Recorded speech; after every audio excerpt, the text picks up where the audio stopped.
Le palais de Venaria Real est une ancienne résidence royale située près de Turin dans le Piémont, au nord de l'Italie. C'est l'une des résidences de la famille royale de Savoie, inscrite sur la liste du patrimoine mondial de l'UNESCO en 1997. Il s'agit de l'une des plus vastes résidences royales à travers le monde, comparable par sa taille et sa structure à celles de Versailles et de Cassel.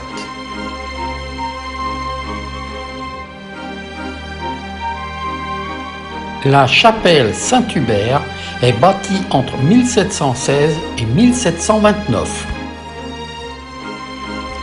La construction de ce Versailles du Piémont débuta en 1660 sous Charles-Emmanuel II et se poursuivit durant un siècle.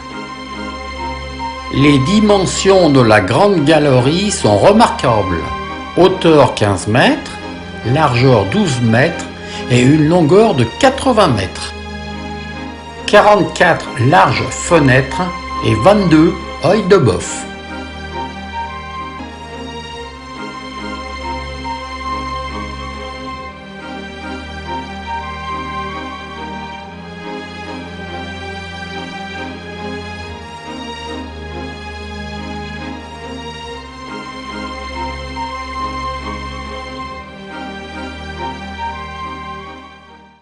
Les jardins originels du palais ont aujourd'hui totalement disparu.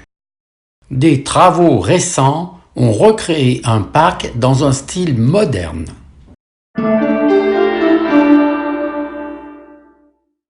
La ville est un centre important pour les sciences, la technologie, la mode et le sport. Le palais Saint-Georges est depuis 1903 le bureau des autorités portuaires de Gênes. Situé à proximité du centre-ville du Vieux-Port et de l'Aquarium, il ouvre périodiquement ses portes au public et reçoit des expositions sur l'histoire de la ville.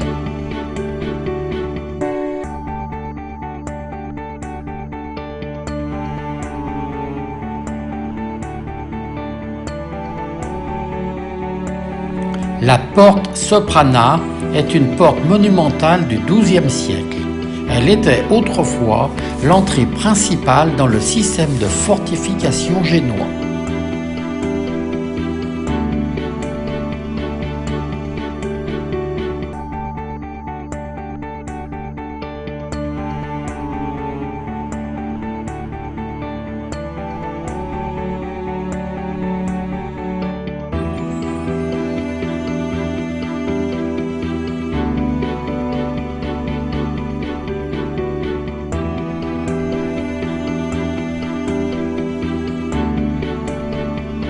C'est l'une des plus belles rues de Gênes. Cette voie est un exemple exceptionnel d'urbanisme composé d'une douzaine de palais.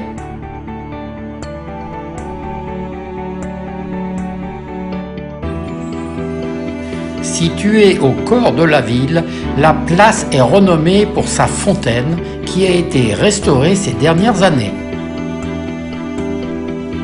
Pendant la Seconde Guerre mondiale, l'opéra est bombardé 3 fois et doit être reconstruit complètement. Le palais ducal a été pendant des siècles le siège du gouvernement de la République de Gênes.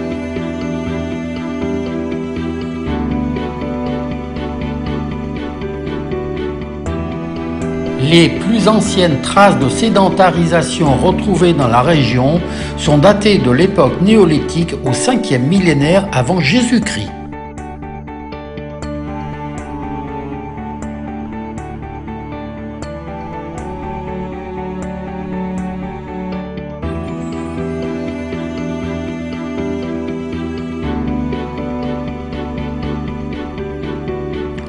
Une partie importante du centre historique est sous la protection de l'UNESCO.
La Porte Dorée, classée monument historique en 1886, est située au nord-ouest du port romain.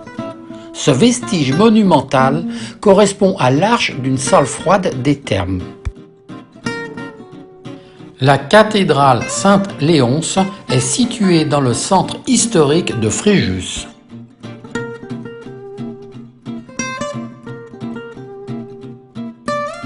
Elle est classée monument historique depuis 1862.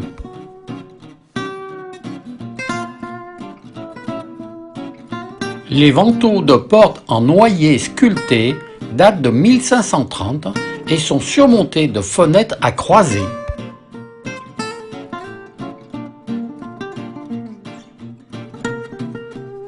Le baptistère paléo-chrétien du 5e siècle, entouré d'une salle octogonale à pans coupés avec absidiole.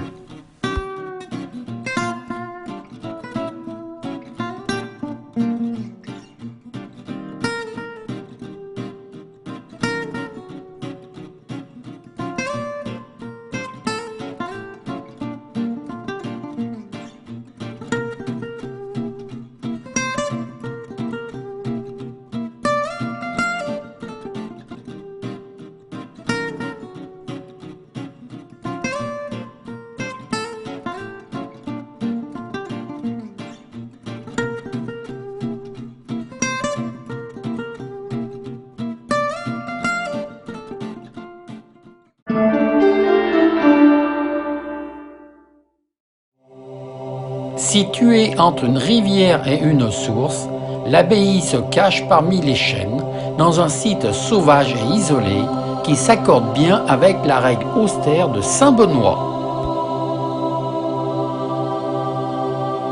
Les bâtiments conventuels datent du XIIe siècle.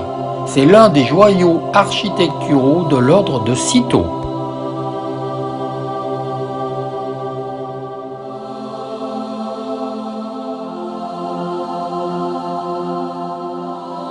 Le cloître forme le centre du monastère. Il mesure en moyenne 30 mètres de côté.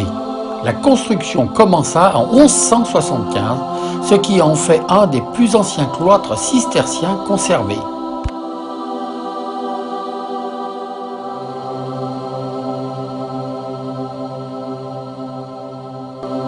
La salle capitulaire date de 1170 pour les murs et les colonnes, de 1200-1240 pour les voûtes d'ogive. Elle est voûtée par 6 croisées d'ogive retombant sur 2 colonnes dans l'axe central de la salle.